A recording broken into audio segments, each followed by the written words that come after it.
हिरवाईमध्ये खूप खूप स्वागत आहे. आज खूप वर्षांपासूनच्या काही आपल्या इच्छा असतात आणि त्या अशा अचानक काहीतरी योगायोगाने पूर्ण होतात. तसा आजचा दिवस समजायला हरकत नाही. आपल्याकडे आदरणीय दिलीप कुलकर्णी सर, पौर्णिमाताई या आलेल्या आहेत. मी 12 साली मला वाटतं शेवटचं शिबिर झालं होतं. ते शिबिर अटेंड केलं होतं आणि ते सध्याचे सदरली इथे मी प्रभातमध्ये, त्या सदरामध्ये जब जागो तभी सवेरा, म्हणजे जेव्हा जाग येईल तिथून आपलं पहाट सुरू होते आणि तिथून आपल्याला, आणि त्याच्यामध्ये अनेक असे किस्से लिहिले होते की ज्याच्यामध्ये कसं जगण्यामध्ये बदल होतो आपल्या. आपण थोडेसे सजग राहिलो, थोडेसे नजर आपली हे राहिली. काढू का बाजूला? जवळ सगळे आडवा करा. अच्छा अच्छा. तर आव्हान केलं आणि आपल्याला हा आजचा प्रतिसाद दिसतो शिबिराचा. सगळे आपण सातारा इतका छोटा आहे आणि इतका प्रेमाने एकमेकांशी राहणारे आहेत की अगदी सगळे जीवाभावाचे आहेत. माझी मैत्रीण ज्योती आणि संध्या या बेळगाववरून आलेल्या आहेत. वाईचा 7 जणांचा ग्रुप आहे. पुण्याचे लोक आलेले आहेत. निहार माझा पुण्याचा मित्र आहे, तोही आलेला आहे खास यासाठी. आणि खूप सहज मी लिहिलं आणि त्याच्यानंतर फक्त इच्छा व्यक्त केली की मला असं करायचं आहे. तर पौर्णिमा त्यांचा फोन आला की 1 तारखेला आम्ही कोल्हापूरमध्ये येतो आणि 2ला तुमच्याकडे येऊ का. तर इतकं छानच लगेच सुरुवातच झाली त्याला आणि 8च दिवसामध्ये 40 लोक भरली आणि त्याच्यानंतर आम्ही स्टॉप केलं. सगळीकडे कळवलं की आता आमच्याकडे जागा नाही आहेत, हॉलमध्ये कार्यक्रम घ्यायचा होता. आणि त्याच्यानंतर पण खूप गळ घातली होती. त्याच्यामध्ये चंद्रकांत शहा सर आहेत, आपल्या त्या ताई आहेत, तरुण मुलंसुद्धा आलेली आहेत. त्यांनी आपल्या मैत्रिणींना पण चांगलं काहीतरी ऐकायला मिळालं. आणि प्रत्येक वेळेला मला असं विचारत होते की आम्हाला यायचं आहे आणि आम्ही येऊ का. तर प्रत्येकानं मी सांगितलं होतं की हे मनोरंजन काही नाही, याच्यामध्ये एक व्याख्यान शाळेत बसल्यासारखं तुम्हाला बसावं लागणार आहे. तर त्यांनी हो आम्हाला हेच करायचं आहे, आम्हाला घ्यायचीच आहे माहिती, असं करून हौसेने आलेले लोक आहेत. त्याच्यामुळे आजचा आपला दिवस खूप मनोरंजनाचा सुद्धा जाणार आहे. माहिती तर मिळणारच आहे, पण आपल्याला याच प्रकारचं मनोरंजन आवडतं ते आपण घेऊयात. आता मी शाब्दिक स्वागत केलेलं आहे आणि चहानंतर आपण पुन्हा थोडासा स्वागताचा, कारण की कात्रे सर वगैरे येत आहेत, तो घेऊयात. आणि मी माईक आता हँडओव्हर करते दिलीप सरांच्याकडे आणि आपण पहिलं लेक्चर ऐकूयात.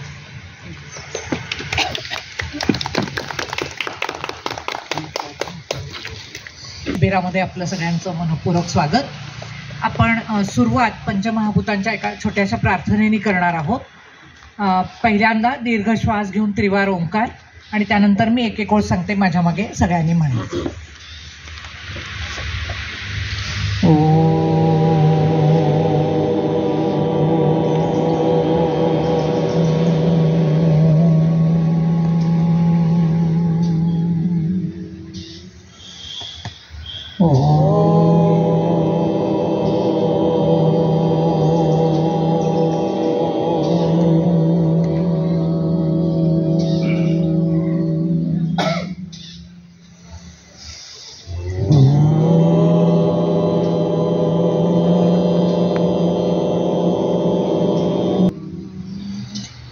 देवा पडो मंगल शब्द कानी, देवा पडो मंगल शब्द कानी, नेत्रा दिसो मंगल तेची नित्य, राखोनी अंगे दृढ देह आम्ही, राखोनी अंगे पवित्र कर्मे तुझ तोष व्हावे, पवित्र कर्मे तुझ तोष व्हावे.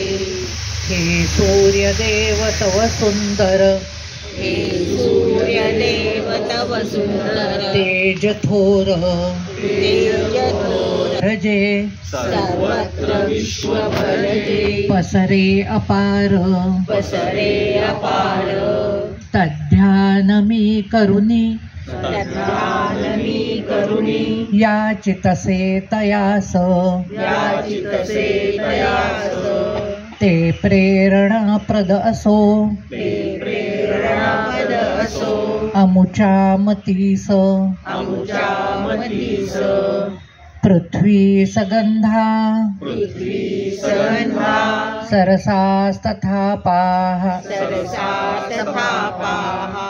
स्पर्शी च वायुर् स्पर्शी च ज्वलनं च तेजः ज्वलनन्त तेजः नभस्य शब्दं नभस्य शब्दं महता सहैव महता सदैव कुर्वन्तु सर्वे कुर्वन्तु सर्वे मम सुप्रभातम् मम सुप्रभातम् समुद्रवसने देवी समुद्रवसने देवी पर्वतस्तनमण्डले पर्वतस्तनमण्डले विष्णुपत्नी नमस्तुभ्यं विष्णुपत्नी नमस्तुभ्यं पादस्पर्शं क्षमस्व मे पादस्पर्शं क्षमस्व मे गंगा सिंधु सरस्वती च यमुना गंगा सिंधु सरस्वती च यमुना गोदावरी नर्मदा गोदावरी नर्मदा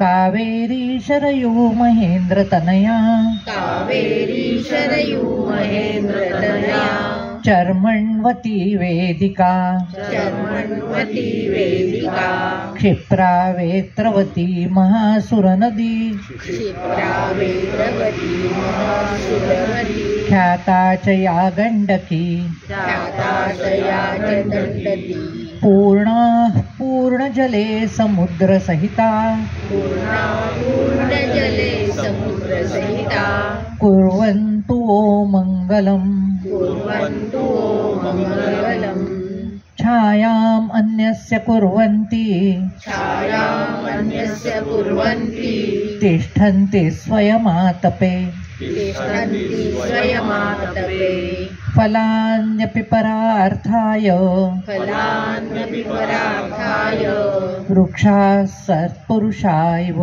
वृक्षा सत्पुरुषाय ॐ शान्ति शान्ति शान्तिः ॐ शान्ति शान्ति शान्तिः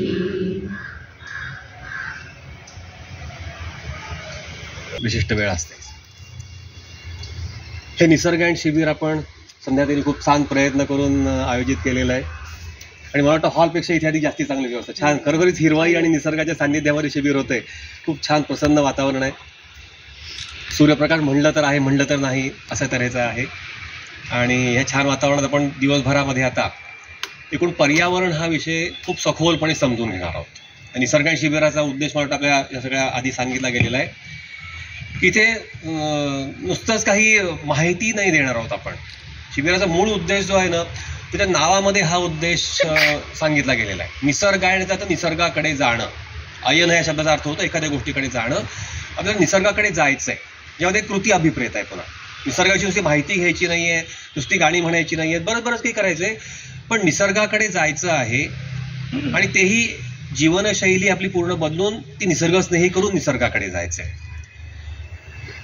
म्हणजे निसर्गाकडे आपण अनेक कारणांनी जातो. बघ कोणी पक्षी पाहायला जातं, कोणी संध्याकाळी झाडं लावतात म्हणून निसर्गाकडे आपण जातो, मुलं खेळायला म्हणून निसर्गामध्ये जातात, कधी आपण पर्यटनाकरता जंगलामध्ये जातो, महाबळेश्वर असेल नाही तर आणखीन कुठला असेल, हिमालयापर्यंत जातो, समुद्रकिनारी जातो. आपण अनेक कारणांकरता निसर्गाकडे जातो. हे निसर्गाकडे जाणंच आहे एका दृष्टीने म्हणलं तर निसर्गायणच आहे. पण शिबिराच्या नावातला किंवा शिबिराचा हेतू जो काय तो ह्यापेक्षा खूप सखोल आहे की आपली सगळी जीवनशैली जी निसर्गविरोधी बनलेली आहे ती निसर्गस्नेही होणं आणि निसर्गाची जी मूलतत्व आहेत ती निसर्गाची आपण म्हणतो रचना ज्या तऱ्हेनं झालेली आहे त्याच्याशी आपलं संपूर्ण जीवन मिळतं जुळतं करणं अशा तऱ्हेचा हा संपूर्ण विचार आपल्याला आज आपण या ठिकाणी घेणार आहोत. आणि शिबिर संपल्यानंतर हे आपल्या आचरणामध्ये आणायचा आपण सातत्यानं प्रयत्न करायचा.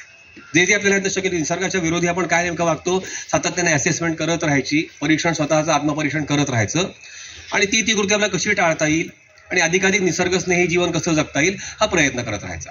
असा कृतीशी जोडलेला शिबिराचा संपूर्ण आपला हा कार्यक्रम आहे. आम्ही साधारणपणे 2005 मध्ये पहिलं शिबिर सुरू केलं. आम्ही राहतो कोकणामध्ये, कुडावळे नावाचं गाव आहे, दापोली तालुका, रत्नागिरी जिल्हा. तर त्या ठिकाणी आमच्याकडे आम्ही राहतोय त्या ठिकाणी 1993 साली मी कोकणामध्ये गेलो पूर्ण शहर सोडून आणि त्या काळात लिखाण खूप करत होतो. एक गतिमान संतुलन म्हणून मासिक मी 2001 साली सुरू केलं होतं. हे सगळं वाचन केल्यानंतर अनेक लोक आमच्याकडे यायचे आणि तुम्ही कसं नेमके राहता, तुम्ही काय नेमकं जीवनशैलीत कसे बदल केलेले आहेत, शहरातून उठून खेड्यामध्ये आलात, काय नेमकं तुम्हाला अडचणी काय आल्या, तुमच्या मुलांचं काय, अशा अनेक शंका लोकांना असायच्या.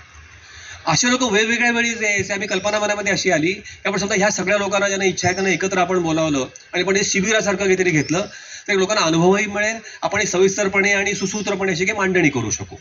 तर आम्ही 2005 साली 3 दिवसांची शिबिरं अशी आमच्या कुडावळ्याच्या घरामध्ये सुरू केली. 20 लोकांसाठीच असायची. दिवाळीनंतरचा बुधवार ते शनिवार असे 3 दिवसाचं शिबिर असायचं.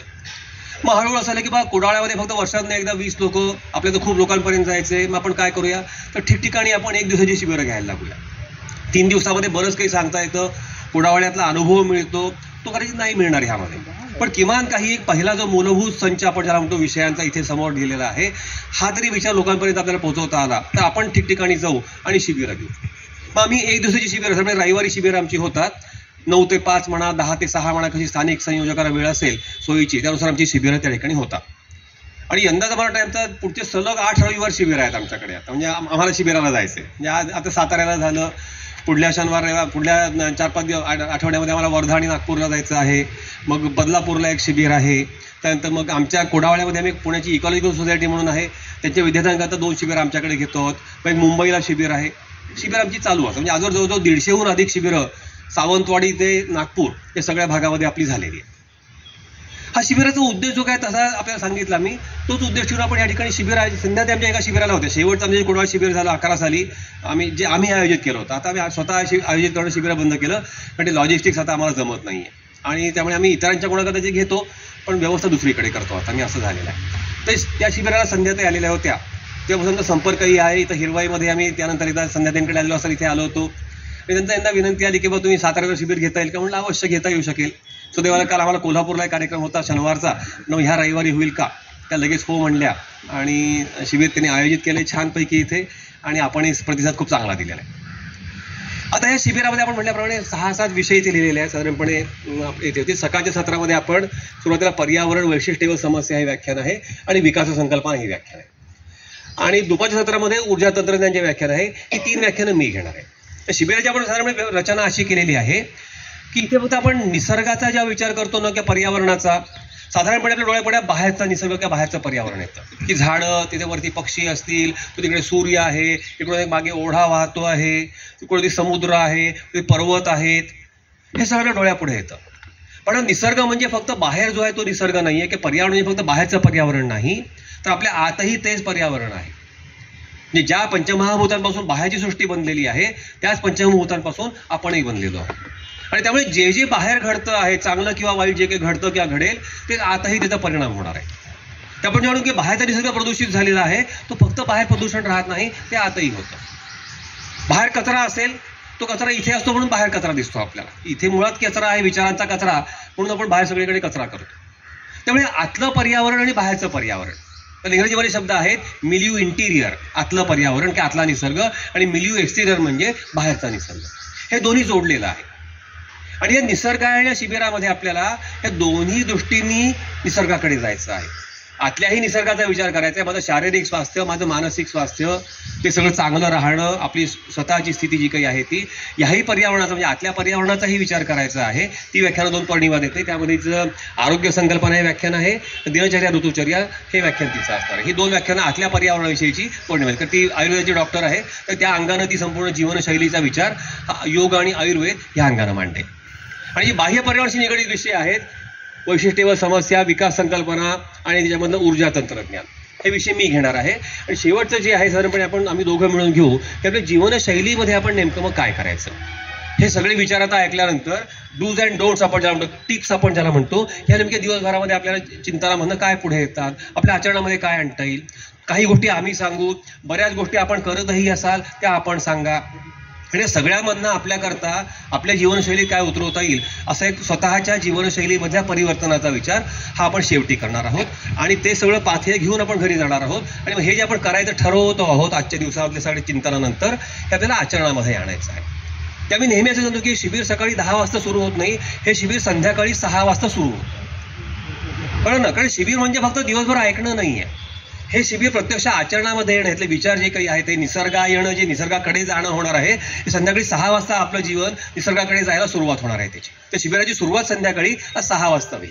त्याच्या आधी आपण काही इनपुट घेणार आहोत. हा त्याचा एक आधीचा काहीतरी भाग आहे असं आपण म्हणूया, प्रिलूड आपण ज्याला म्हणतो, प्रस्तावना, तसा हा भाग आहे. त्यामुळे कृती ही अपेक्षा मात्र या सगळ्यामध्ये आहे.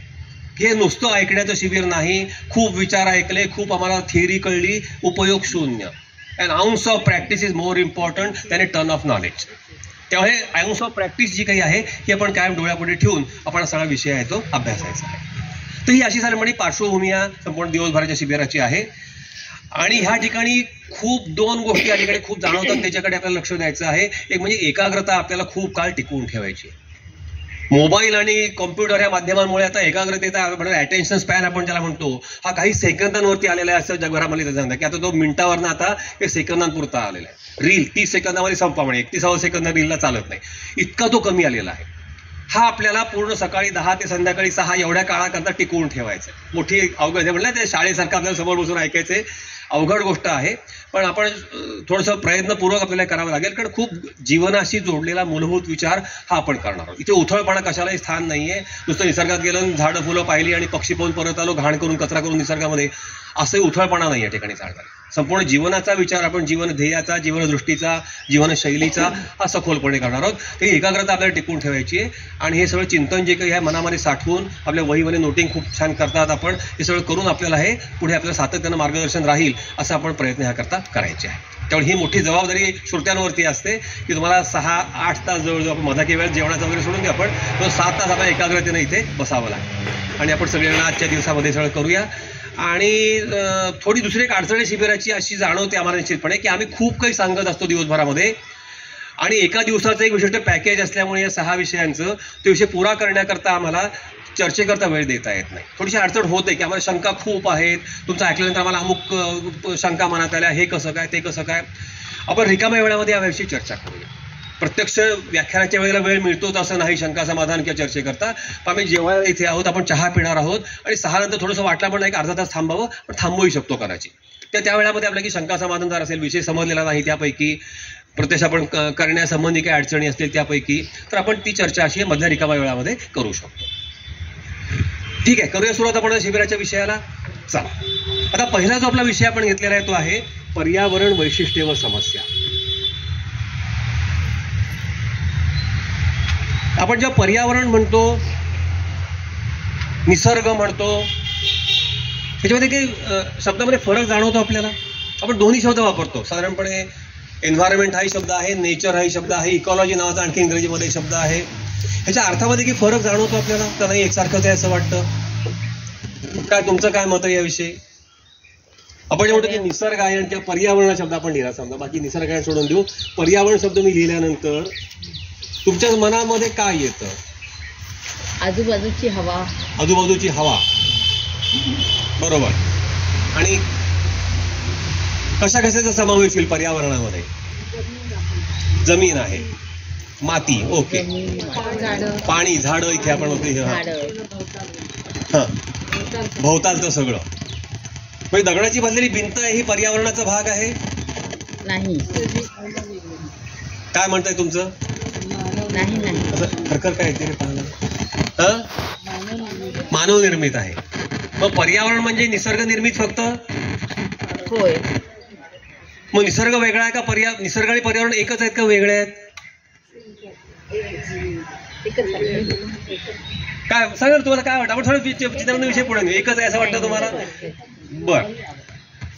मग झाडं आणि ही सिमेंटची बांधलेली भिंत ही एकच आहे म्हणायची? ते स्वरूप एकच आहे म्हणायचं? नाही. काय वेगळं? आता पहा, म्हणजे काही म्हणणं एक आहे, काय त्यांनी म्हणलं की वेगळं आहे म्हणून. काय वेगळेपण यामध्ये? हा, बरोबर आलं. निसर्ग याचा अर्थ जे कोणीही निर्माण न करता इथे आपोआप आहे या ठिकाणी आपण म्हणतो निसर्ग. त्या पर्यावरणाचे आपण 2 भाग आहेत. एक त्याला शास्त्रीय शब्द आहेत, एक आपण म्हणतो नैसर्गिक पर्यावरण, नॅचरल एन्व्हायरमेंट. आणि या निसर्गामधल्या विविध संसाधनं वापरून, रिसोर्सेस वापरून माणूस नावाच्या एका प्रजातीनं खूप बदल घडवून आणलेले आहेत. इतर प्रजाती फार थोडे बदल, उदाहरण सुगरण पक्षी वरती घरटं बांधतो. निसर्गात बदल आहे की नाही? निसर्गात घरटं मिळतं का? त्याला नाही. तो काडी गोळा करतो, ते एकमेकांमध्ये गुंतवून छान घरटं बांधतो. कावळा घरटं बांधतो, उंदीर बिळं करतो जमीन उकरून. निसर्गामध्ये बदल आहे काहीतरी. निसर्गात हा बिळं त्याला मिळत नाही, तो बिळ उकरून तयार करतो. पण इतर माणूस सोडता, होमोसेपियन्स सोडता बाकी सगळ्या प्रजाती ह्या फार मोठे बदल करत नाहीत. तात्पुरत्या काळापुरते काहीतरी घर बांधण्या स्वरूपाचे बदल असतात. कपड्याकरता कोणी इतर एकही प्रजाती कपडा घालत नाही. शिजवून अन्न माणसाशिवाय कोणी खात नाही. हे सगळं फक्त माणूस करतो. त्या बदल कुणी मोठ्या प्रमाणात केले तर माणसानं केले आणि त्यांनी एक कृत्रिम पर्यावरण तयार केलं, त्याला आपण म्हणतो मानवनिर्मित किंवा कृत्रिम पर्यावरण.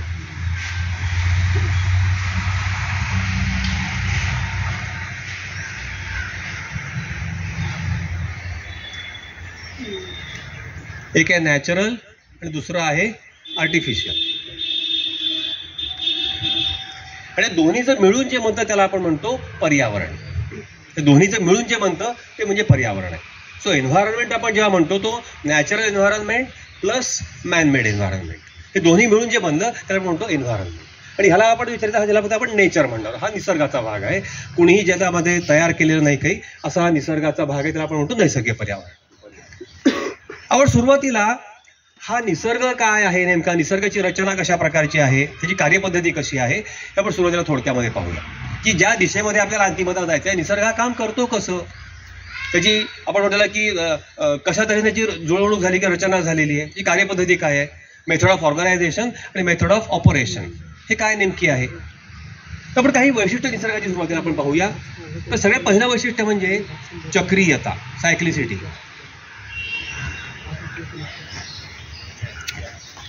अगदी प्राथमिक जर कोणतं वैशिष्ट्य निसर्गाचं आपण सांगणार असलो तर ते म्हणजे निसर्गामध्ये चक्रीयता आहे, सायक्लिसिटी आहे.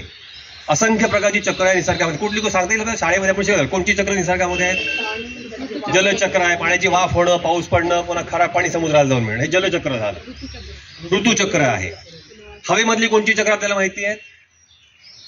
हवेमधल्या वायूंची नायट्रोजन सायकल आहे. त्यानंतर ऑक्सिजन आणि कार्बन डायऑक्साईड ह्याचं चक्र आहे. सगळे प्राणवायू आतमध्ये घेतात, कार्बन डायऑक्साईड बाहेर सोडतात, झाडं कार्बन डायऑक्साईड आत घेतात, प्राणवायू बाहेर सोडतात. हे झालं कार्बन डायऑक्साईड आणि ह्या सगळ्याचं चक्र. ही चक्र हवेमधली आहेत. जमिनीमध्ये काही चक्र आहेत का? मातीमध्ये सगळं होतं ते. म्हणजे एका बाजूनी अन्न निर्मितीचं चक्र आहे, ते अन्न एका बाजू दुसऱ्या बाजूला सडवणं, म्हणजे सेंद्रिय पदार्थ सडले जाणं, डिग्रेड होणं, हा त्या दुसरा भाग आहे. त्या सर्जन आणि संहार किंवा सिंथेसिस आणि अनालिसिस अशा प्रकारचं हे चक्र मातीमध्ये सातत्यानं चालू असतं. सूक्ष्मजीवाच्या माध्यमातून हे चक्र जमिनीच्या अंतर्गत चालू असतं. ही अशी सगळी चक्र निसर्गामध्ये आहे. आणि सगळी रचना निसर्गाची ही चक्रीयतेमध्ये आपल्या एका शब्दात सांगते. असंख्य प्रकारची चक्र, ती पुन्हा वेगळी वेगळी नाहीत, एकमेकांमध्ये गुंतलेली. म्हणजे हवेतला नायट्रोजन जमिनीमध्ये जातो, तो अन्नरूपानं आपण खातो, तो पुन्हा विघटितून नायट्रोजन हवेमध्ये पुन्हा जातो. कार्बन आहे, हवेमध्ये कार्बन डायऑक्साईड रूपामध्ये आहे, तो ऑर्गॅनिक कार्बन म्हणून जमिनीमध्ये मिसळतो आहे. त्याचे पुन्हा आपण जाळला की पुन्हा तो कार्बन डायऑक्साईड हवेमध्ये जातो आहे. हे सगळं चक्र जे काही आहे, हवा, पाणी, जमीन, त्याच्या अंतर्गत सगळी प्राणी मात्र, हे सगळे ह्या चक्रांमध्ये एकमेकाशी पूर्णपणे जोडलेले आहेत, चक्रामध्ये गुंतलेले आहेत सगळे. तरी पहिलं वैशिष्ट्य निसर्गाचं म्हणजे चक्रीयता, सायक्लिसिटी.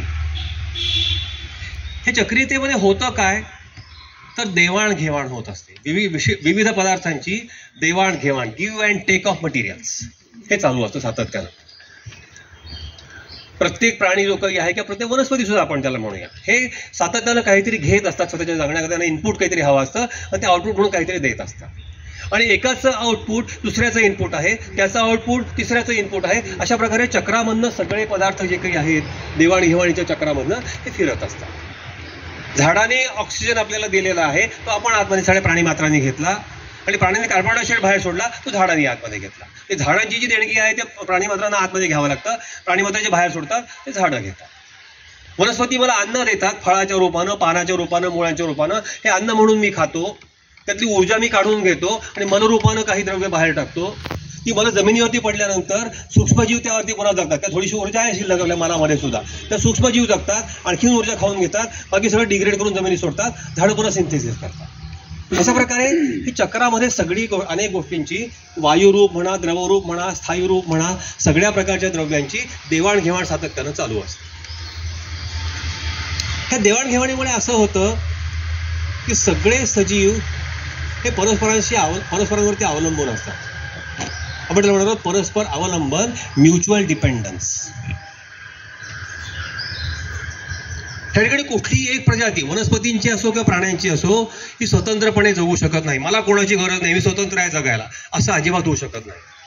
प्रत्येकाला दुसऱ्याकडनं काहीतरी घ्यावं लागतं आणि तो जे काही देणार आहे त्यावरती दुसऱ्या कोणातरी जीवन अवलंबून. त्यामुळे हे सगळं जे काही आहे परस्परांवरती अवलंबून असलेल्या अशा सजीवामध्ये आपण म्हणतो की फक्त प्राणी नव्हे, वनस्पती हे सजीव आहे, तसं आपण निश्चितपणे समजलेलं आहे वैज्ञानिकांना सुद्धा. अशा प्रकारे आपण हे परस्पर अवलंबन असलेलं सगळं चक्र जे काही आहे हे निसर्गात आहे, ते देवाणघेवाण सातत्यानं एकमेकांमध्ये चालू असतं. त्या परस्पर अवलंबनामुळे असं होतं की निसर्गात सगळ्यांना समान महत्त्व निर्माण झालेलं आहे. सगळे प्राणी मात्र जे आहेत ना, ह्याला आपण म्हणतो की समान महत्त्व आहे प्रत्येकाला. तिथे कोणीतरी श्रेष्ठ कोणीतरी कनिष्ठ असा प्रकार नाही, पण प्रत्येकाला दुसऱ्याची गरज आहे. इथे किती लक्षात, मी सर्वश्रेष्ठ आहे म्हणलं की मला कोणाची गरज नाही असा अर्थ होतो, की मला कोणी काही सांगायचं नाही असा अर्थ होतो. इथे तसं नाही आहे. प्रत्येकाला दुसऱ्याची गरज असल्यामुळे तो जरा नमून राहतो, त्याची गरज दुसऱ्या कोणीतरी असल्यामुळे तो नमून राहतो. अशा प्रकारे सगळेजण एका समान महत्त्वाच्या पातळीवरती, इक्वल इम्पॉर्टन्स आपण ज्याला म्हणतो, ह्या पातळीवरती निसर्गामध्ये असतात. ह्याचं कारण असं की सगळी कामं निसर्गामधली होणं आवश्यक आहे, म्हणून एक समान होतं. दुसरा एक महत्त्व हाही आहे की गरज आहे म्हणून एक भाग आहे. दुसरं, प्रत्येक सजीव जे काही काम करतो, ती वनस्पती असेल किंवा प्राणी असतील, हे निसर्गामध्ये ते काम होणं आवश्यक असतं. आणि सगळी कामं होणं आवश्यक आहे, त्या सगळ्या कामांना समान महत्त्व आहे, म्हणून ती करणाऱ्या सगळ्या प्रजातींनाही इथे समान महत्त्व आहे. तिथे प्राणवायूही तयार झाला पाहिजे, कार्बन डायऑक्साईडही तयार झाला पाहिजे, अन्नही तयार झालं पाहिजे, अन्न सडलंही पाहिजे, जमिनीमधला डिग्रेडेबल कचरा जो आहे सडला सुद्धा पाहिजे, समुद्रातही झालं पाहिजे, जमिनीवरती झालं पाहिजे. सगळीकडे ही जी कामं होणं आवश्यक आहे निसर्गामधली सगळी, ही सगळ्या कामांना समान महत्त्व असल्यामुळे ती करणाऱ्या ज्या प्रजाती आहेत त्यांनाही समान महत्त्व आहे. आणि प्रत्येक प्रजाती काहीतरी विशिष्ट काम करते, त्या बदल्यात तिला अन्न मिळतं. मग हत्तीचं एक काही काम वेगळं आहे, उंटाचं वेगळं आहे, गांडुळाचं वेगळं आहे, म्हशीचं वेगळं आहे, सापाचं वेगळं आहे, माणसाचं वेगळं आहे. ही सगळी कामं प्रत्येकाची काही निसर्ग त्याला काम येईल. निसर्गाला कामाशिवाय निसर्ग कोणाला जगवत नाही बरं का. पहिली गोष्ट आपण लक्षात ठेवायची की तो काम करत असल्याशिवाय कोणाला निसर्ग फुकट पोचत नाही. तो पोचतो, त्या बदल्यात काम करून घेतो.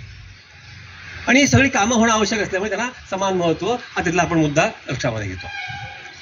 एक आपण ती लहान मुलांची गोष्ट असते पहा, खूप लहानपणी आपण हे सगळ्यांनी ऐकलेले आहे.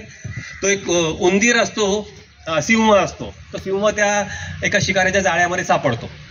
आणि काय होतं, त्या सिंहाला बाहेर पडता येतं का, तर बाहेर तो जाळ्याचा बाहेर शिकारीच्या जाळ्यात तो अडकला पूर्ण.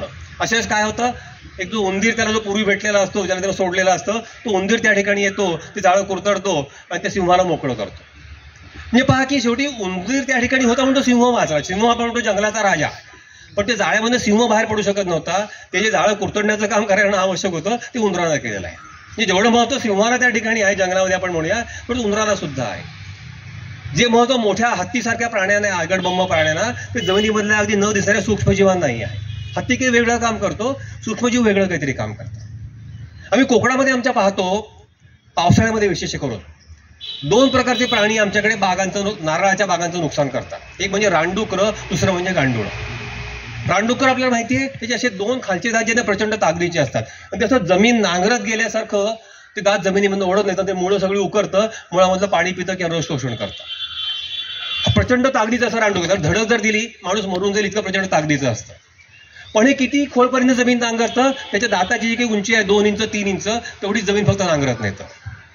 आणि त्याचवेळी पावसाळ्यामध्ये दुसरा एक प्राणी असतो ज्याच्या अंगात हाडही नसतं, लिबलिबीत गांडूळ. ते किती खोलवर जातं माहिती आहे तुम्हाला, रोज 10, 15, 20 फूट खोल जातं. एका भोकातनं आत जातं, दुसऱ्या भोकातनं वर येतं. आणि जमिनीवर सेंद्रिय द्रव्य खालपर्यंत 20 फुटापर्यंत नेणं, पुन्हा वर येऊन तो सगळा गांडूळचं उकीर जे म्हणतो आपण बाहेर टाकणं, व्हर्मी कास्टिंग, पुन्हा खाली यायचं बरोबर यायचं. ज्याच्या शरीरात हाड देखील नाही, हे गांडूळ 20 फूट खोलपर्यंतची जमीन सुपीक करतं. प्रचंड ताकदीचं रानडुक्कर फक्त 2 इंच जमीन नांगरतं आणि त्याचं एअरेशन होईल फार. कोण महत्वाचं, गांडूळ महत्वाचं का रानडुक्कर महत्वाचं? दोघांनाही समान महत्व आहे. दोघांनाही. रानडुकराचंही काम आहे पुन्हा त्यामध्ये काहीतरी, नाही असं नाही ते काम गांडूळ करू शकत नाही. ते गुजरातीमध्ये म्हणाय ना, जेणू काम तेणू थाय, बीजा करे सो गोता खाय. ते काम महत्वाचं आहे. ते गांडुळाचं काम त्याच्याकडे, रानडुकराचं काम त्याच्याकडे. अशा प्रकारे सगळी कामं होणं महत्वाचं आहे आणि त्यामुळे ती करणाऱ्या सगळ्या प्राण्यांनाही प्रजातींनाही समान महत्व आहे. आणि निसर्ग आहे सगळ्यांना त्यामुळे जगवतो. पुढचा मुद्दा येतो ते म्हणजे निसर्गामधलं खूप संतुलन आहे. निसर्गात इक्विलिब्रियम, बॅलन्स. कशी काही व्यवस्था काम करते, ती इंटेलिजंट बिईंग आहे का सगळा निसर्ग नावाचा, तो गाया नावाचा एक देव आहे का ग्रीक पुराणातला आहे त्याप्रमाणे आपल्याला माहिती नाहीये. पण या संतुलन साधणं हे निसर्गाचं एक अफलातून अशा तऱ्हेची कृती सातत्यानं चालू असते. निसर्ग सातत्यानं काय करत असतो, तर संतुलन साधत असतो. गमतीची की संतुलन बिघडवणाऱ्या गोष्टी निसर्गामध्ये घडतातच. निसर्ग काय करतो? पुन्हा संतुलन प्रस्थापित करतो. उदाहरणार्थ आपण ह्या ठिकाणी बसलेलो आहोत, आज समजा शिबिर झाले तर आता लगेच नको व्हायला ज्वालामुखीचा उद्रेक झाला समजा या ठिकाणी, तर काय होईल? या ठिकाणी सगळीकडे सातारा शहरभर लाव्हा पसरेल, अजिंक्यतारा निम्म्यापर्यंत गरजेचे ते लाव्याखाली पुन्हा बुडला जाईल. होणार नाही आपल्याला माहिती आहे, आपण आता हसायला हरकत नाही, यावरती कल्पना करूया. इथली इकॉलॉजी पूर्णपणे बिघडली, ती हिरवाई बिरवाई सगळी होती, डोंगर होते सगळी होती, सगळं संपलं, संतुलन बिघडलं. उद्या सकाळपासून किंवा लाव्हाचा उद्रेक संपल्यानंतर निसर्गाची पुन्हा या ठिकाणी माती निर्माण करणं, वनस्पती वाढवणं, इथे प्राणी येणं, प्रक्रिया सुरू होईल. ते उडी व्हायला कदाचित काही 10,000 वर्ष काही 1,00,000 वर्ष लागतील पुन्हा सातारा या ठिकाणी प्रस्थापित व्हायला. पण संतुलन पुन्हा निसर्ग प्रस्थापित करणारच करणार. वणवा लागला, जंगलच्या जंगल जळून गेलं, लगेच गवताचं बी येऊन पडतं त्या ठिकाणी. पुढच्या पावसाळ्यामध्ये खुरटं गवत आपण ज्याला म्हणतो हे उगवतं. मग ते गवत जरा थोडंसं मोठ्या उंचीचं गवत वाढलं, बारक्या झुडपांच्या बिया त्या ठिकाणी येतात, बारकी झुडपं वाढायला लागतात. मग मोठ्या झाडांच्या बिया येऊन पडतात, पक्ष्यांच्या विष्ठेतनं किंवा वाऱ्यानं मोठी झाडं वाढायला लागतात. म्हणजे 50 वर्षामध्ये पुन्हा त्या वणवा लागून उद्ध्वस्त झालेल्या जंगलामध्ये पुन्हा पूर्वीसारखं जंगल उभं राहिलेलं असतं. पूर आला आणि जमीन संपन्न उद्ध्वस्त झाली, पुन्हा तो गाळ त्या ठिकाणी बसतो, पुन्हा वाढ सुरू होते. तर संतुलन ढळणंही निसर्गामुळे होतं, माणसानं जरी केलं नाही. ज्वालामुखीचे उद्रेक आहेत, भूकंप आहेत, महापूर आहेत, वणवे आहेत, संतुलन ढळत असतं. पण निसर्ग पुन्हा पुन्हा संतुलन प्रस्थापित करत असतो. तर निसर्गाच्या रचनेचं अंतिम ध्येय काय?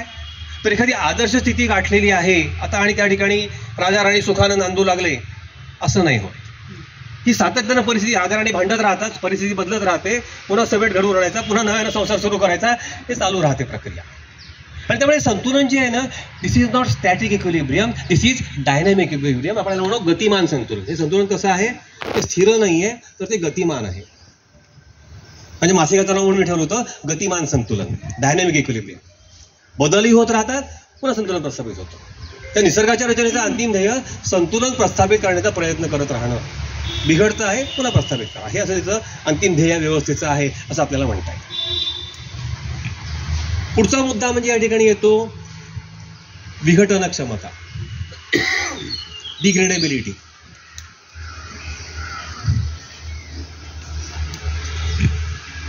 आपण की निवडक मुद्दे घेणार आहोत, वैशिष्ट्य खूप असतील. आपल्या आजच्या विषयाच्या दृष्टीने आपण थोडंसं पुढे जाण्याकरता ही वैशिष्ट्य नोंदवणार आहोत. तर पुढचं वैशिष्ट्य आपण इथे नोंदलं, विघटन क्षमता, डिग्रेडेबिलिटी. निसर्गामधली एकही निर्मिती अशी नसते तिचं विघटन होत नाही. विघटन व्हायला लागणारा कालावधी कमी जास्ती असू शकेल. जर पाण्याचा अंश जास्ती आहे, विघटन लवकर होतं. तर पाण्याचा अंश कमी आहे, विघटन व्हायला वेळ जास्ती लागतो. पण विघटन केव्हा ना केव्हा तरी होणारच होणार. आपण कारमधनं म्हणा, एसटीनं म्हणा, रस्त्यावरनं चाललेलो असतो, एकदम असा घाणीचा भपकारा येतो आपल्याला, कधी सडते असा घाणवास येतो. आपण नाकावर हात धरतो किंवा रुमाल धरतो. काय होत असतं तिथे? एखादा असं बैल कुठे रस्त्याकडे शेतामध्ये मरून पडलेला असतो. तो घाणवास काय येतो? त्याला पाणी असलेले भाग जेव्हा सडत असतात तोपर्यंत तो घाणवास येतो. पहिल्या 2-3 दिवसामध्ये त्या पाण्याची तर वाफ तरी होऊन जाते, त्या सूक्ष्मजीवांच्याकडनं ते विघटन होऊन सगळं पाणी जमिनीत जिरून जातं. 2-3 दिवसांनी सडण्याचा वास संपतो. ज्यात पाणी जास्ती आहे 2-3 दिवसामध्ये सडून जातं. मग काही दिवस आपण पाहतो तो हाडाचा सांगाडा जो त्या बैलाचा आहे तो काही वर्ष तिथे पडून असतो, कारण हाडं डिग्रेड व्हायला फार वेळ लागतो. पण पाण्याचा अंश नाही, कॅल्शियम आहे, डिग्रेड व्हायला वेळ लागतो. आणि त्यानंतरही दाताचा जबडा आणि दात जे आहेत त्याकडे आपल्याला पडलेले दिसतात, ते डिग्रेड व्हायला कदाचित 5 किंवा 10 वर्षही लागतात. कारण दात हा सगळ्यात कठीण पदार्थ शरीरामधला, विघटन व्हायला कठीण पदार्थ. पण केव्हा ना केव्हा तरी 3 दिवसापासून ते 10 वर्षापर्यंतच्या काळामध्ये, विविध कालावधीमध्ये तो सगळा बैलाचा सांगाडा किंवा शरीर जे होतं हे डिग्रेड होऊन जाणार, सगळी मूलद्रव्य जमिनीमध्ये मिसळून जाणार. एकही निसर्गाची निर्मिती अशी नाही की जी डिग्रेड होत नाही. का बरं नाही असं? डिग्रेड नाही झाला एखादा पदार्थ तर काय होईल? साठत राहील. त्यामुळे काय होईल? संतुलन बिघडेल. संतुलन बिघडेल हा एक भाग आणि चक्रीयतेला भाग आहे. जो पदार्थ निसर्गाच्या चक्रामध्ये समाविष्ट होत नाही तो समस्या निर्माण करतो. तर विघटन झालं तर चक्रीयतेमध्ये तो येणार आहे आणि मग संतुलन जे काही आहे हे टिकून राहणार आहे. तर ह्या सगळ्याकरता ही विघटन क्षमता जी आहे ही आवश्यक बाब आहे. त्यामुळे निसर्ग विघटन होईल, डिग्रेडेबल जो आहे सूक्ष्मजीवांकडून अशा तऱ्हेच्या पदार्थांचं निर्मिती करत असतो. पुढचा मुद्दा आहे विकेंद्रीकरण,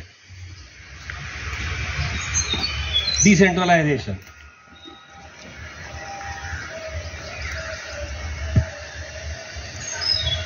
निसर्गाची सगळी रचना ही विकेंद्रित स्वरूपाची आहे. म्हणजे काय? सगळ्या गोष्टी इथे विखरून होतात. एका जागी सगळ्याचं उत्पादन झालंय, आणि मग डिस्ट्रीब्युशन केलेलं आहे सगळीकडे, असं होत नाही. किंवा सगळी झाडं ही आफ्रिकेमध्ये असतील तिथे प्राणवायू तयार होईल, प्रत्येकाला रोज एक सिलेंडर वाटण्याची व्यवस्था निसर्गानं केलेली आहे, असं नाही होत. जिथेही कुठे जमीन आहे, पाणी आहे, जिथे कुठे सूर्यप्रकाश मिळतो सगळीकडे झाडं वाढणार. झाडांची रचनाही अशी आपण पाहतो की ज्याला प्रत्येक पान अशा तऱ्हेने तिथे रचना झालेली असते निसर्गात वाढणाऱ्या झाडांची, त्याला दिवसाला जास्तीत जास्त काळ सूर्यप्रकाश मिळेल. म्हणून पानं अशी विखरून आपण लावून कॅनॉपी बनते, छत्री बनते, प्रत्येक पानाला जास्तीत जास्त काळ सूर्यप्रकाश मिळावा अशा झाडाची रचना होते. आणि ऑक्सिजन निर्मिती किती विकेंद्रित स्तरावरती होते, तर क्लोरोफिलचा प्रत्येक अणू हा ऑक्सिजनचा कारखाना आहे. तो कार्बन डायऑक्साईड आतमध्ये घेतो, जमिनीतनं पाणी घेतो आणि जो ग्लुकोज जो बेसिक मॉलिक्यूल आहे कार्बोहायड्रेटचा तो तयार करतो. ते प्रत्येक मॉलिक्युलर लेव्हलला अन्न निर्मिती आणि प्राणवायूची निर्मिती ही होत असते या ठिकाणी. म्हणजे मॉलिक्युलर लेव्हलपर्यंत विकेंद्रीकरण अन्न निर्मितीचं आणि प्राणवायू निर्मितीचं हे निसर्गानं केलेलं आहे. पाऊस, एका ठिकाणी पाऊस पडलाय मग सगळीकडे पाणी पायपाने पुरवलंय नाही, सगळीकडे पाऊस पडतो पृथ्वीवरती.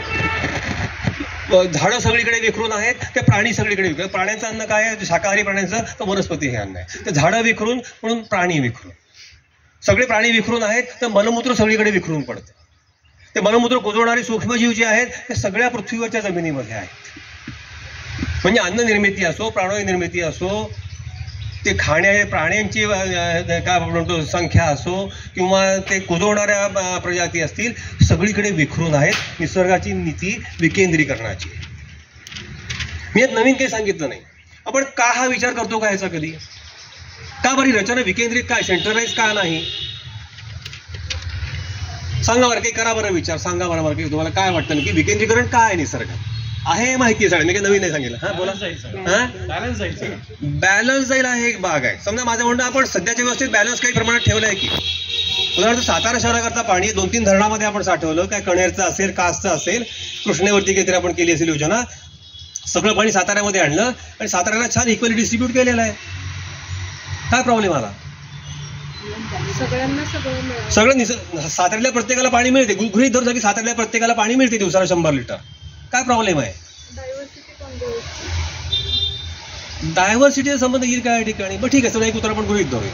एखाद्याचं महत्व जास्तच महत्व एखाद्याचं जास्ती वाढेल. बर, आणखीन मुद्दे येऊ द्या. मला हवा तो शब्द येतोपर्यंत मी तुम्हाला प्रश्न विचारत राहणार आहे की मूळ कारण जे आहे ते कोणाचं तरी ओरबाडून घेतलं जाईल. बर, बरोबर. आणखीन लाईफ कंटिन्यू व्हायला पाहिजे. सध्या आपण केंद्रीकरण करतो तरी लाईफ कंटिन्यू होतच आहे, माणसांचं होतं. डिफिकल्ट होणार, कम्युनिकेशन पण डिफिकल्ट होणार ना. म्हणजे पाणी समजा तुम्ही पाऊस एकाच ठिकाणी पडतो, सगळ्या ठिकाणी कसं पोहोचणार, नळानं पोहोचणार, डिफिकल्ट होणार. बरोबर आहे ना. मला हवं ते उत्तर येत नाहीये, करा विचार करा की याचं मूळ कारण काय. चक्रीयता जी आहे ती डिस्टर्ब होणार आहे. बर, निसर्गाने सर्वांना समान न्याय दिलेला आहे. बर, म्हणजे जगामध्ये कुठे पण माणूस असू दे, सगळ्यांना 2 डोळे, 2 कान, जीभ, 2 हात, 2 पाय, तसं सर्वांना सर्व गोष्टी मिळाव्यात म्हणून असं केंद्रीकरण. त्या केंद्रीकरणात मिळणार नाहीत का, हा माझा प्रश्न आहे. पाणी असो, अन्न असो की आणखीन काही उपयोगाच्या वस्तू असो, त्या केंद्रीकरणाची व्यवस्था, सेंट्रलायझेशनच्या व्यवस्थेतनं मिळणार नाहीत का नीट नियोजन केलं तर. व्यवस्थित होणार नाही. सुलभ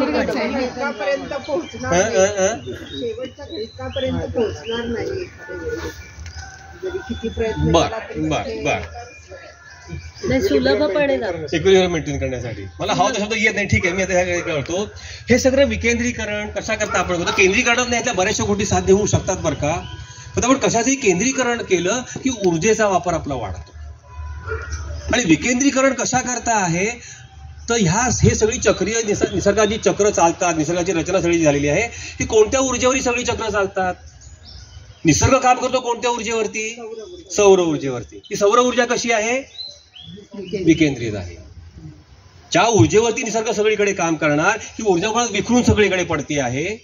ही मूळ ऊर्जाचा स्रोत विकेंद्रित असल्यामुळे फोटोसिंथेसिस विकेंद्रितपणे होतं आहे, अन्न निर्मिती म्हणून विकेंद्रितपणे होते आहे, म्हणून प्राणी सगळीकडे विकेंद्रित आहेत, म्हणून त्यांचं मलमूत्र विकेंद्रितपणे सगळीकडे पडतं आहे आणि म्हणून ते विघटित करणारे सूक्ष्मजीव विकेंद्रित आहे.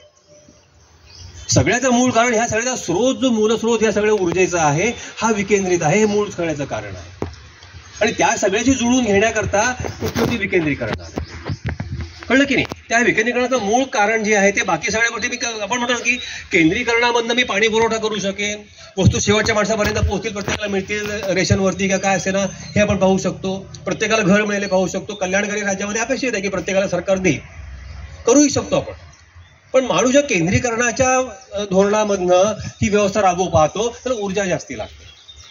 पाऊस सगळीकडे विखरून पडतो आहे, सगळीकडे जमिनीत पाऊस पडतो. आपण जर योग्य प्रकारे पाण्याचा वापर केला तर कुठेही खणा तुम्हाला 10 फुटावरती पाणी लागेल. केंद्रीकरण केलं लोकसंख्येचं, उद्योगीकरण बेसिकली झालं. आपण 1750 जी औद्योगिक क्रांती झाली त्यामध्ये काय झालं, औद्योगिक क्रांतीचा अर्थ उद्योगांचं केंद्रीकरण केलं.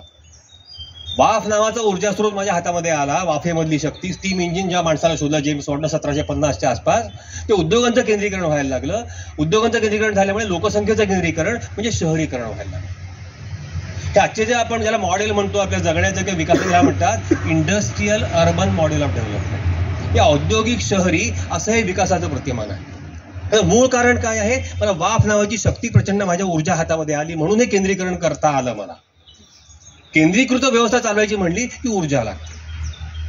ती निसर्गापाशी नसल्यामुळे ही फक्त त्याला जी आपोआप मिळणारी ऊर्जा आहे, पॅसिव्हली त्याला जी सूर्याकडून ऊर्जा मिळते, तेव्हा निसर्गाला आपला सगळा संसार चालवायचा असल्यामुळे तो विकेंद्रीकरणाच्या आधारे सगळं काम करतो.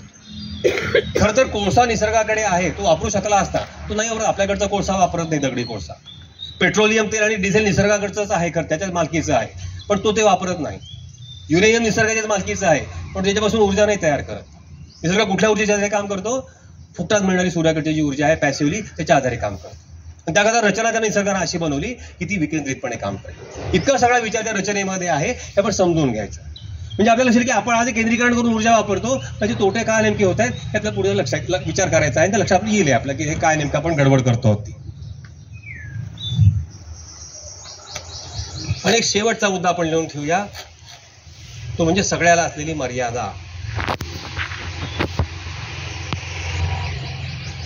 निसर्गामध्ये कुठलीही गोष्ट ही आकारानं असो, प्रमाणानं असो, संख्येनं असो, वजनानं असो, ती अमर्याद वाढत नाही. सगळ्या प्रकारच्या वाढीवरती निसर्गानं एक मर्यादा घातलेली. झाडं उंच होतात, किती उंच होणार झाडं, तर एक मर्यादा आहे. आज जर कोणी 10 किलोमीटर उंचीचं झाड जगभरामध्ये नाही पाहिले. जिराफाची मान उंच होते, पण 2 किलोमीटर लांब मानेचा जिराफ आजवर नाही तयार झालेला. देवमासा मोठा होतो, पण तरी तो एका विशिष्ट मर्यादेमध्ये मोठा होतो. त्या मर्यादेबाहेर देवमाशाचं वजन वाढत नाही. पर्वत उंच होतात, तुमची मर्यादा आहे काय, गुरुत्वाकर्षणामुळे किती पर्वत उंच होणार हे मर्यादा घातलेली निसर्गाने. इथल्या सगळ्या गोष्टीला मर्यादा आहे, आकाराला आहे, संख्येला आहे, प्रमाणाला आहे. बेसिकली सगळे वाढीला मर्यादा. दिस इज लिमिट्स टू ग्रोथ, हा मुख्य भाग आहे सगळ्यामध्ये. गमत अशी की निसर्गामध्ये वाढीची ही प्रक्रिया आहे, पण ती वाढ आपोआप थांबवण्याची ही प्रक्रिया आहे.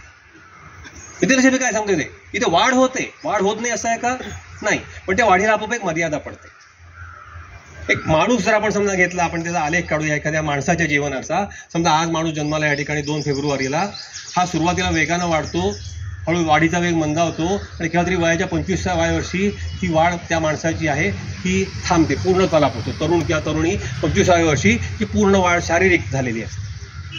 25 ते 40 साधारणपणे आपण म्हणतो की स्टॅग्नेशन पिरियड, स्थिरावस्था आहे. वाढ आता थांबली तर वाढ आणि घट यामध्ये संतुलन तयार झालं. आणि मग काय होतं, घट हळूहळू वाढत जाते 40 नंतर, तर आपण उतारवय म्हणतो. सुरुवातीला घटीचा वेग कमी असतो, घटीचा वेग वाढत जातो आणि केव्हा तरी एका दिवशी हा आज जन्मलेला माणूस 70-80 वर्षांनी मरून जाणार.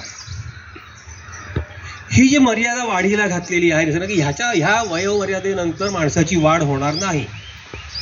ही मर्यादा कोणी घातली? असे चिलखत तयार होतं का माणसाच्या शरीरामध्ये की तो बस आता आणखी जाड होणार नाही माणूस. ते छान झालं असतं ना, आपली ओबेसिटी मर्यादित राहिली असते, चिलखत तयार झालं असतं. ती बाहेरून नाही अशा तऱ्हेनं कोणी मर्यादा घालत. ही बिल्ट इन लिमिट आहे ह्याच्यामधली. निसर्ग आतून मर्यादा घालतो वाढीवरती. मग माणसाकरता ही वयामध्ये 25 वया 25 ते 40 स्थिरावस्था असेल, हत्ती करता करायची तो 200 वर्ष जगेल. गेला पोगास का असं कधी 400 वर्ष जगेल. पण एखादा उंदीर जो काही आहे हा 6 महिनेच जगेल फक्त. त्याची मर्यादा ह्या ठिकाणी गाठली जाईल. एखादा सूक्ष्मजीव काही सेकंद जगेल आणि मरून जाईल. त्याच्या वाढीची मर्यादा काय त्या प्रजातीच्या हे वेगळं वेगळं असेल, पण ती वाढ अमर्याद होणार नाही हे निसर्ग पाहत असतो. आणि मगाशी म्हटल्याप्रमाणे ही वाढ थांबवण्याची प्रक्रिया ही बिल्ट इन आहे. एक फार सुंदर इंग्रजीमध्ये एका विद्वानाचं वचन आहे. तो म्हणतो, more amazing than the phenomenon of growth is the phenomenon of cessation of growth. ही वाढीची प्रक्रिया इतकी अफलातून आहे, सुंदर आहे की पहा ना, आज जन्मलेलं मूल ती सुंदर प्रकारे 25 वर्षाचा तरुण किंवा तरुणी होतो. काय सुंदर प्रक्रिया आहे वाढीची. पण more amazing than the natural phenomenon of growth is the phenomenon of cessation of growth. ती ग्रोथ सिझेस. आणि कुठंच त्याची काम चालतं तर प्रत्येक पेशीमध्ये शरीरामध्ये तिथं किती वेळा सेल डिव्हिजन होणार हे नोंदलं गेलेलं आहे. तेवढ्या वेळा सेल डिव्हिजन झालं की ती वाढ त्या पेशीची आहे की त्यानंतर पुन्हा तिचं सेल डिव्हिजन होत नाही, ती पेशी मरून जाते. म्हणजे एका पेशीच्या पातळीवरती सेल्युलर लेव्हलला ही वाढ नियंत्रित करण्याची नोंद जी काही DNA मध्ये ही त्या प्रजातीच्या केलेली असते. आणि जेव्हा ह्याच्यामध्येच एखादी पेशी ही अनिर्बंधपणे वाढायला लागते त्याला आपण काय म्हणतो, कॅन्सर म्हणतो आपण त्याला. आधी जो ट्युमर असतो तर मॅलिग्नन्सी जर असेल तर आपण म्हणतो कॅन्सर. आणि कॅन्सर काय करतो, त्या प्राण्याला मारून टाकतो. कुठली अनिर्बंध वाढ जी काही आहे, मर्यादेबाहेर होणारी वाढ जी आहे, विकृत वाढ जी काही आहे, ही त्या मूळ ऑर्गॅनिझम जो काही आहे त्या प्राण्याला संपवून टाकत असते.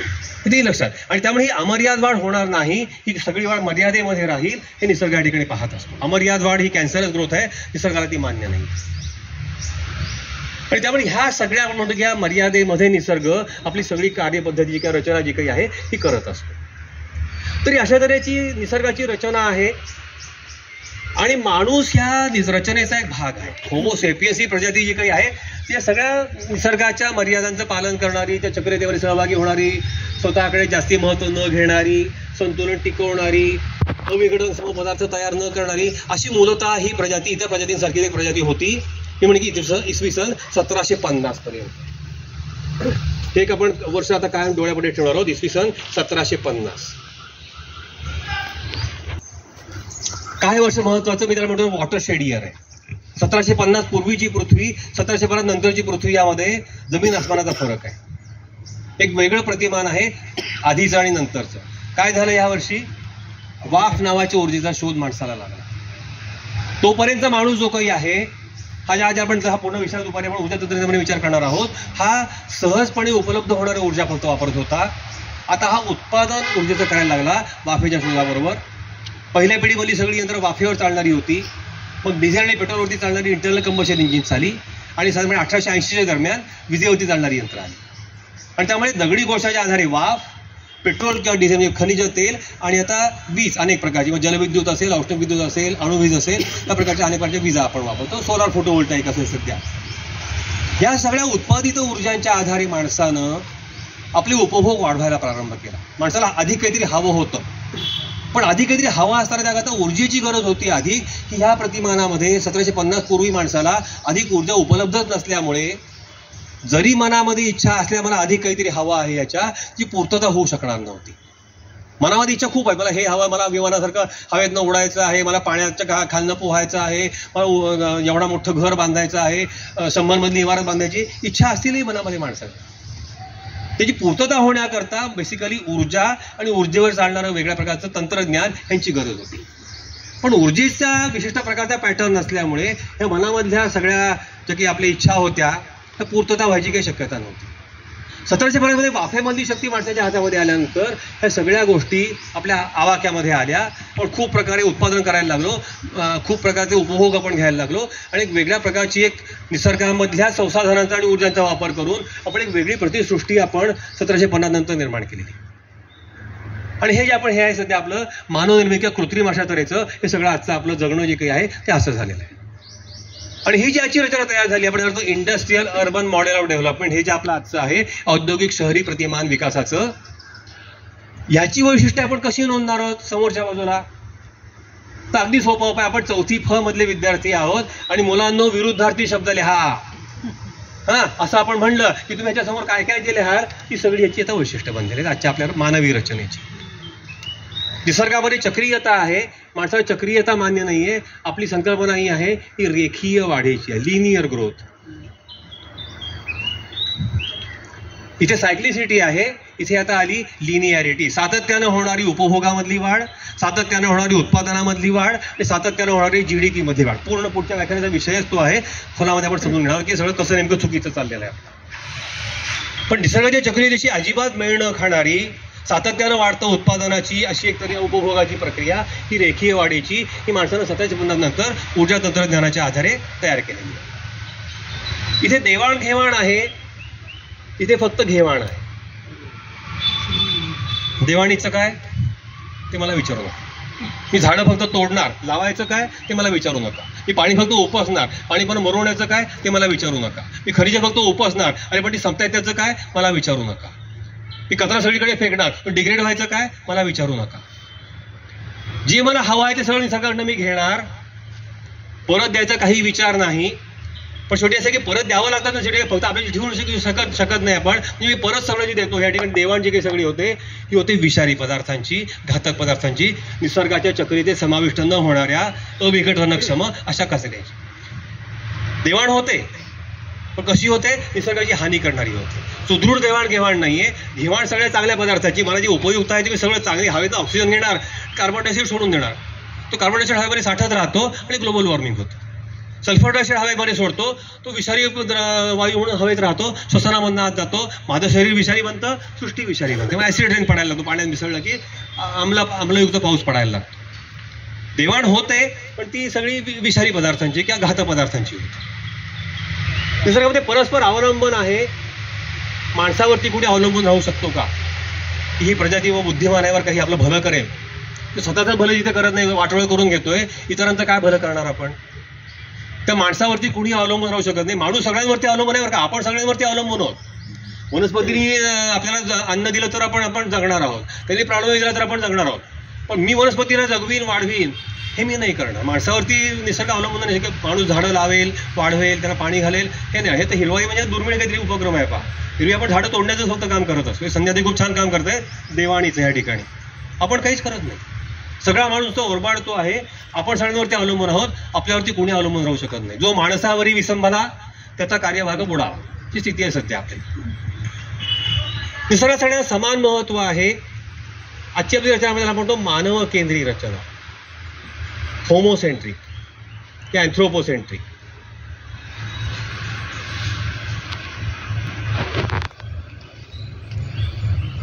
आपण सगळ्यात सर्वश्रेष्ठ प्रजाती कोणची? तर माणूस. असं कोण म्हणतं? माणूस म्हणतो फक्त. निसर्ग म्हणणं की माणूस सर्वश्रेष्ठ आहे बरं का. निसर्गाच्या दृष्टीने प्राणी पातळी म्हणजे शारीरिक पातळीवरती we are at par with each other, all species are at पार.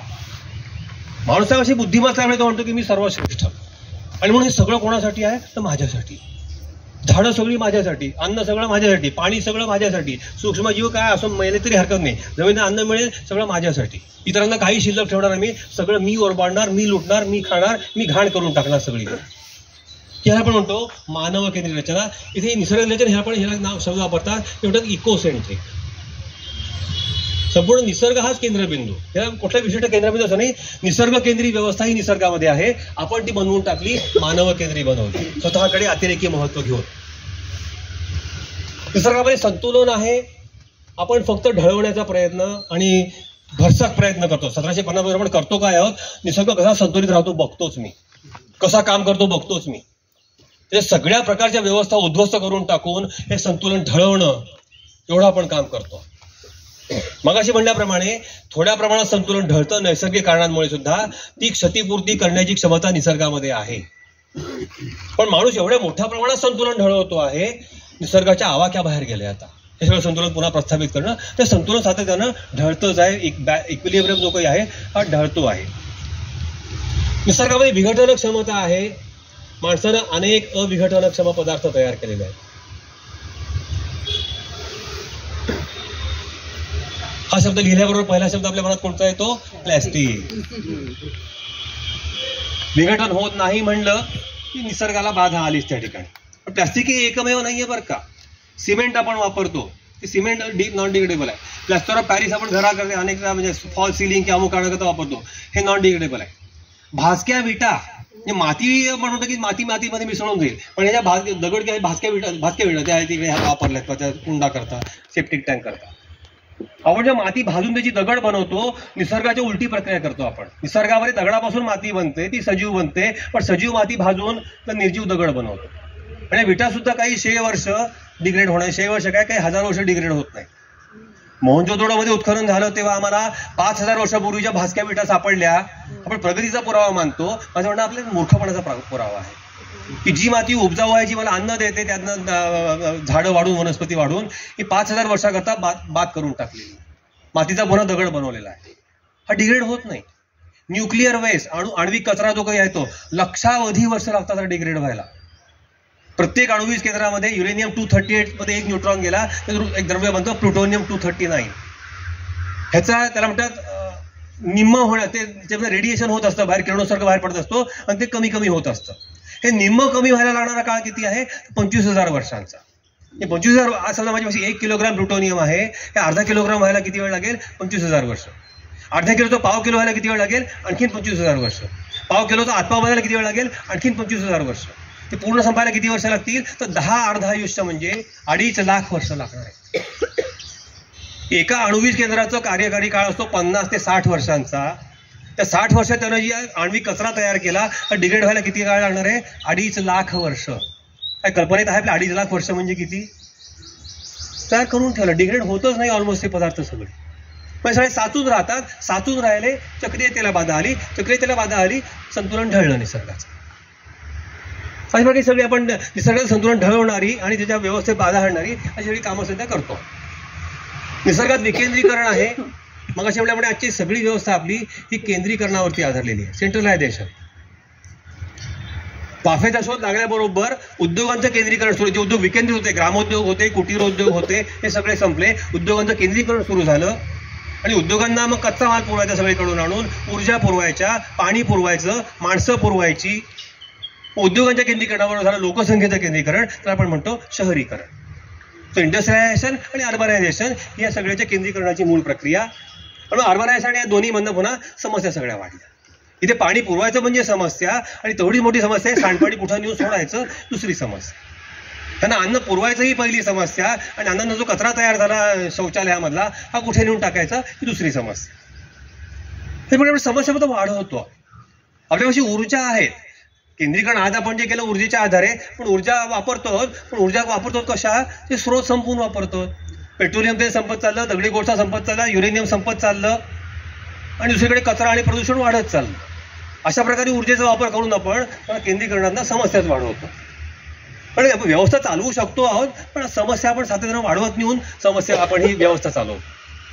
तर हे सस्टेनेबल नाही. याला म्हणतात नॉन सस्टेनेबल डेव्हलपमेंट. हा व्यवस्था ही टिकाऊ नाही, धारणाक्षम नाही, केव्हा तरी कोसळणार आहे. तर अशी आपण एक व्यवस्था केंद्रीकरणातून तयार केलेली आहे. आणि इथे निसर्गामध्ये मर्यादा आहे. आपण बघा, हे रेखीय वाढ म्हणलं तर दुसरं नाव आहे अमर्याद वाढ, लिमिटलेस ग्रोथ. मला उपभोग वाढवायचे, अमर्याद उपभोग घ्यायचे मला, लिमिटच काही नाही. अमर्याद उपभोग घेण्याकरता उत्पादन अमर्याद वाढवावं लागतं. So limitless production. तो मूलतः लिमिटलेस कन्झम्पशन, त्याकरता लिमिटलेस प्रोडक्शन. आणि प्रोडक्शन वाढत राहिलं की देशाचा GDP वाढतो. त्यामुळे GDP असा अनंतापर्यंत दरवर्षी मला 6%, 7%. काल अर्थमंत्र्यांचं भाषण आलं पाहता बजेटच्या वेळेला. 6.2%, 6.8% रेट राहील. तो 7%वर न्यायचं आहे, मग 10%वर न्यायचं आहे. Double digit growth. सातत्यानं भाषा आपली या ग्रोथची आहे. की अशी अमर्याद वाढ होऊ शकते का? ती चांगली असते का? पण मगाशी म्हटल्याप्रमाणे जी अमर्याद वाढ आहे ही कॅन्सरस ग्रोथ असते. मग आजची वाढ अशी आहे का? मग तिला आपण विकास म्हणायचं का? असे अनेक प्रश्न यामधनं पुढे येतात. आपण पुढच्या पूर्ण व्याख्यानामध्ये या विकासाचा विचार करणार आहोत. पण बेसिकली आजची आपली ही रेखीय म्हणजे लिमिटलेस ग्रोथ, इन्फायनाईट ग्रोथ आणि ह्या ज्या सगळ्या आपल्या संकल्पना आहेत, ह्या सगळ्या आपल्या निसर्गावरच्या मुळावरती येत आहेत. निसर्गाच्या म्हणताना फक्त बाहेरच्या निसर्गाच्या नव्हे, आतल्याही निसर्गाच्या. पण ही जी जीवनशैली अतिरेकी उपभोगाची बनते आहे, ही माणसाला आतून संपवते, शारीरिक मानसिक स्तरावरती. आणि बाहेरून संसाधनं संपतायत, ऊर्जा स्रोत संपतायत, प्रदूषण वाढतंय, कचरा वाढतोय, बायोडायव्हर्सिटी घटते आहे. या सगळ्या बाहेर समस्या आपण निर्माण करतो. तर एका बाजूला व्यक्ती, दुसऱ्या बाजूने पर्यावरण किंवा निसर्ग आपण त्याला म्हणतो तो. पण ह्यामध्ये आणखी 3 स्तर आहेत, कुटुंब, समाज आणि राष्ट्र. त्याही स्तरावरती आपण असंख्य समस्या निर्माण करतो. आणि त्यामुळे ही जी सगळी आजची व्यवस्था जी काही ना मानवनिर्मित व्यवस्था ही निसर्गाच्या रचनेच्या पूर्णपणे विरोधी बनलेली आहे.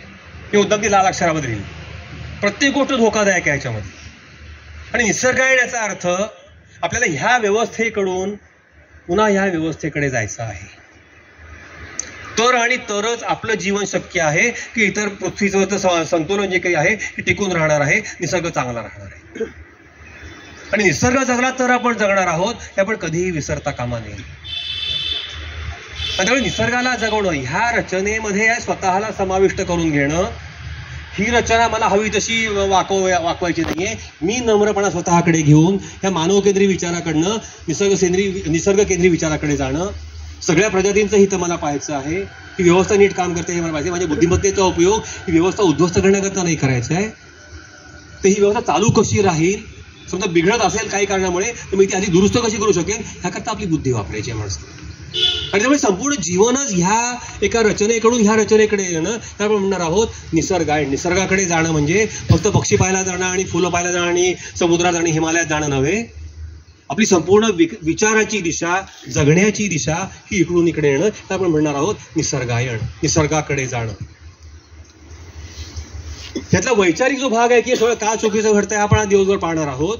आणि प्रत्यक्षातल्या ह्या दिशेमध्ये आपलं जीवन आहे की माझ्या जीवनामध्ये मी सगळी तत्व आचरण करणार की माझ्या जीवनात चक्रीयता आहे का रेखीयता आहे, माझ्या जीवनात देवाणघेवाण होत असताना माझी देवाण योग्य प्रकारे होते आहे का नाही, माझ्यावरती कोणीतरी अवलंबून राहील, झाडांना मी पाणी घालतोय का, काही प्रजातींना मी पक्ष्यांकरता निवारी निर्माण करतोय का, मी देतोय काय निसर्गाला, देण्याचा विचार त्या ठिकाणी असेल.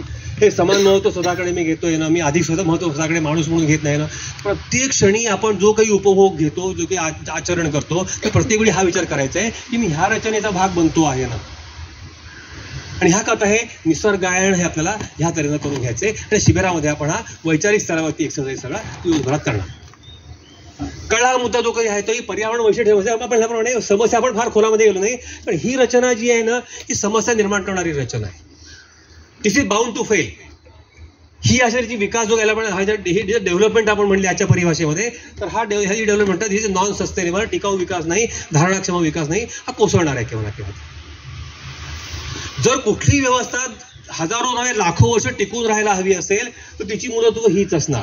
मग ती व्यवस्था भले पृथ्वीवरची असो की एखाद्या कुठल्या तरी अब्जावधी प्रकाश वर्ष अंतरावरच्या ग्रहावरची असो, जिथे कुठे ती व्यवस्था लाखो वर्ष काम करणारी हवी असेल तिची वैशिष्ट्य हीच असावी लागते. तिथला निसर्ग असाच असणार त्या ठिकाणचा, त्या ठिकाणची रचना, तिथे चक्रीयता असणार, तिथे सगळ्यांना देवाणघेवाण नीट होत असणार, तिथे विकेंद्रीकरण असणार, मर्यादा असणार सगळ्या गोष्टीला. तेही आपण म्हणू की वैश्विक मूलतत्व आहेत. सस्टेनेबिलिटीची, धारणाक्षमतेची ही वैश्विक मूलतत्व आहेत, ती पृथ्वीची पण आहे. पण इथे सजीव सृष्टी आहे निसर्ग नावाची म्हणून. हे आपण लक्षात ठेवायचं की धारणाक्षमते करता, सस्टेनेबिलिटी करता आपल्याला इकडेच यावं लागेल. ही तत्त्व आपल्याला पाळावी लागतील. कशी पाळायची आपण नंतरच्या व्याख्यानामध्ये पाहत राहणार आहोत. समजला विषय सगळ्यांना की शंका नाही आहेत? असतील तर विचारायला हरकत नाही. आपल्याविषयी 5 मिनिटं असतील. त्याकरता किती वाजले किती हा बोला.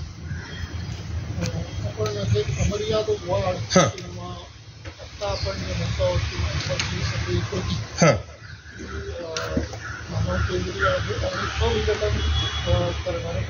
हो हो कन्सेप्ट आहे की creating the entropy and then trying to reduce it. हो त्याला अशीच समजता पाहिजे. हो अगदी अगदी बरोबर आहे. या विषय एंट्रोपीचा आणला नाही पण फार महत्त्वाचा विषय. आपण नंतर ऊर्जा तंत्रज्ञानाच्या वेळेला हा विषय आपण दुपारी घेणार आहोत की एंट्रोपी आपण थोडी वाढवू शकतो, पण एंट्रोपीचे संतुलन निसर्गामध्ये आहे की वनस्पती एंट्रोपी कमी करतात आणि प्राणी वाढवतात. तर प्राणी किती एंट्रोपी वाढवू शकतील, तर वनस्पती जेवढी कमी करू शकतात त्या लिमिटमध्ये आपण एंट्रोपी वाढवू शकतो. तर चुलीचं लाकूड जाळण्यामुळे एंट्रोपी तशी वाढत नाही, पण ती फॉसिल फ्युएल जाळण्यामुळे अतिरिक्त प्रमाणात वाढते. अगदी एंट्रोपीची पूर्णपणे समानता जाणारा विषय आहे. अगदी बरोबर. ठीक आहे, आपण थांबू या ठिकाणी. आता चहा पान आहे आपल्याचं आहे, पण लगेच परत यायचं. चल